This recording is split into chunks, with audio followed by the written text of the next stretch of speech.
राधे राधे दोस्तों, स्वागत है आप सभी का मेरे YouTube channel life goals with Pratibha पर। आशा करती हूँ कि आप सभी स्वस्थ होंगे और खुश होंगे।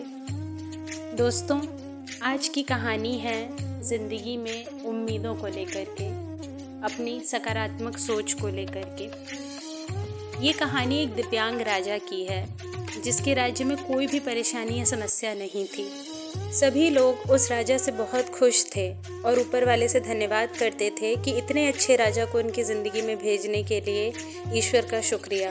वो राजा दिव्यांग था, उसकी एक आंख नहीं थी और एक पैर नहीं था, लेकिन फिर भी राजा को इस बात का कोई मलाल नहीं था। एक दिन राजा अपने महल के गलियारे में घूमते हुए अपने पूर्वजों की लगी तस्वीरों को देख रहा था और सोच रहा था कि मेरे पिताजी इतने शूरवीर थे, उनके पिताजी इतने शूरवीर थे, हमें इतने शूरवीर खानदान में जन्म लेने का मौका मिला, ये ऊपर वाले का धन्यवाद है। राजा ने सभी चित्रों को देखते हुए आखिरी चित्र तक पहुंचा और फिर उस खाली जगह को देखा तो वो चिंता में पड़ गया, क्योंकि उसे मालूम था कि अब यहाँ जो तस्वीर लगेगी वो उसकी होगी। लेकिन राजा को इस बात की चिंता नहीं थी कि वो मर जाएगा, चिंता इस बात की थी कि वहाँ जो पेंटिंग लगेगी वो कैसी लगेगी। राजा का एक आंख और एक पैर न होने की वजह से वो चिंता में पड़ गया और सोचने लगा कि इस गलियारे में इतने शानदार पेंटिंग्स लगी हैं, लेकिन मेरी एक आंख और एक पैर न होने की वजह से मेरी ही तस्वीर सबसे ख़राब लगेगी और इसमें सबसे भद्दी दिखेगी।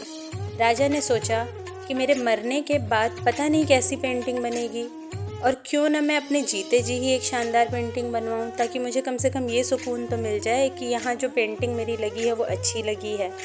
अब उस राज्य में ऐलान करवा दिया गया कि सभी पेंटर्स जो अच्छी से अच्छी पेंटिंग बनाना जानते हों वो आकर के राजा के लिए शानदार पेंटिंग बनाएं और उन्हें इसके लिए एक शानदार इनाम दिया जाएगा।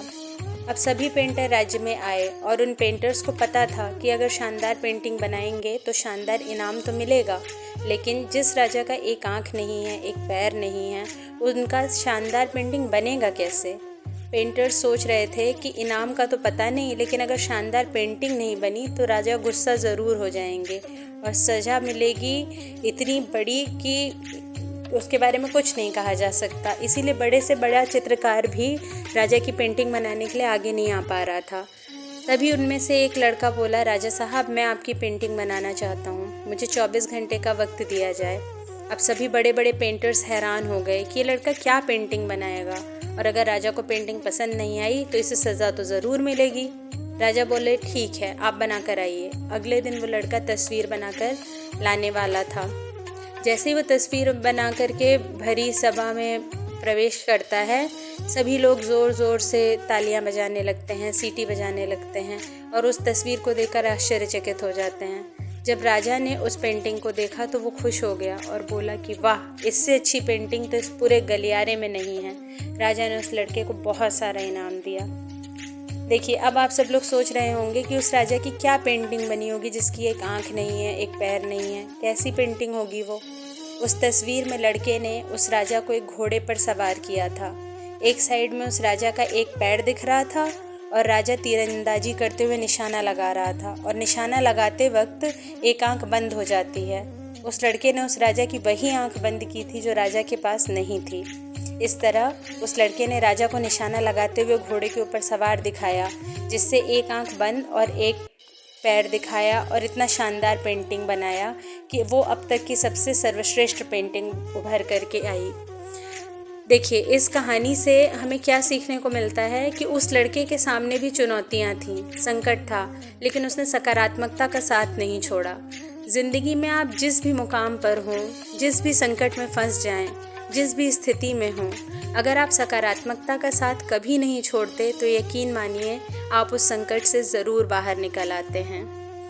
ज़िंदगी में उम्मीद का साथ कभी मत छोड़िए, क्योंकि जिसने उम्मीद का साथ छोड़ दिया तो वो ज़िंदगी उसका साथ छोड़ देती है। हर पल सकारात्मक रहिए, खुश रहिए, ऊपर वाले के आशीर्वाद के साथ और अपनों के प्यार के साथ हमेशा ज़िंदगी में कुछ बेहतर करने के लिए आगे बढ़िए। इसीलिए आप लोगों से मैं कहना चाहूँगी कि पॉजिटिविटी को अपने अंदर हमेशा बनाए रखिए, क्योंकि जो इंसान पॉजिटिव होता है ना, वो अपने आसपास के एनवायरनमेंट को भी पॉजिटिव कर देता है, अपने से जुड़ने वाले लोगों को भी पॉजिटिव कर देता है। इस तरीके से वो अपनी लाइफ के साथ दूसरे की लाइफ को भी इन्फ्लुएंस करता है। अगर आपको मेरा कंटेंट पसंद आए तो एक बार फिर मैं वही कहूँगी, मेरे चैनल को लाइक शेयर और सब्सक्राइब ज़रूर कीजिए। धन्यवाद।